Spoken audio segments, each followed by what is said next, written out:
में ताबड़तोड़ प्रहार का सिलसिला जारी है। इजरायल पर ईरान और हूती ने आरोप लगाया है कि गाजा को टेस्टिंग ग्राउंड की तरह इस्तेमाल किया जा रहा है। आरोप है कि आम लोगों की जिंदगी की परवाह किए बगैर नए हथियारों को टेस्ट किया जा रहा है। दूसरी तरफ इजरायल का दावा है कि हमास के लड़ाके रिहायशी इलाकों, स्कूल और अस्पतालों में ठिकाना बना चुके।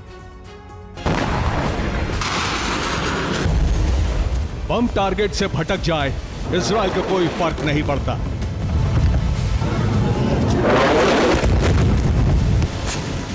एक टारगेट को तबाह करने में 5 बार हमला करना पड़े, फिर भी इजरायल को कोई फर्क नहीं पड़ता है।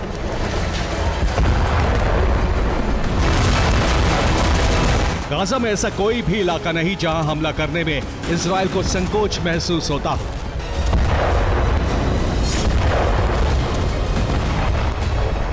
यही वजह है कि गाजा के वॉर में कई नए हथियारों का भी इस्तेमाल किया गया।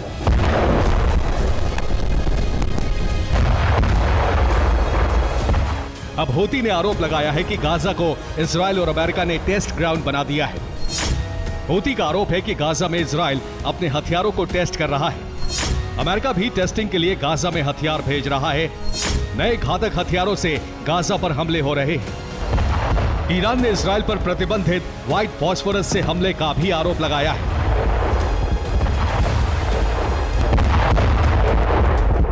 लेबनान में सीज फायर के बाद भी गाजा में जंग की वही रफ्तार है। अब इजरायल का पूरा ध्यान गाजा में हमास के बचे हुए ठिकानों को भस्म करना है।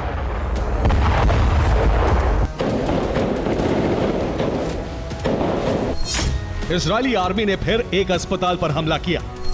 अदवान अस्पताल में हमास का बेस होने का दावा किया गया है।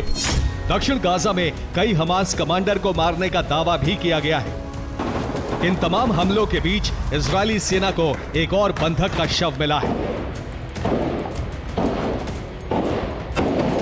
शव को देखकर अंदाजा लगाया जा रहा है कि हत्या कई महीने पहले की गई होगी।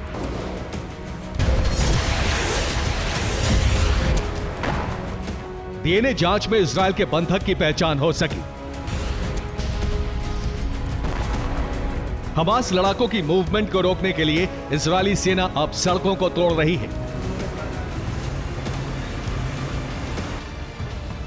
कई इलाकों में बुलडोजर से सड़कों को नष्ट किया जा रहा है।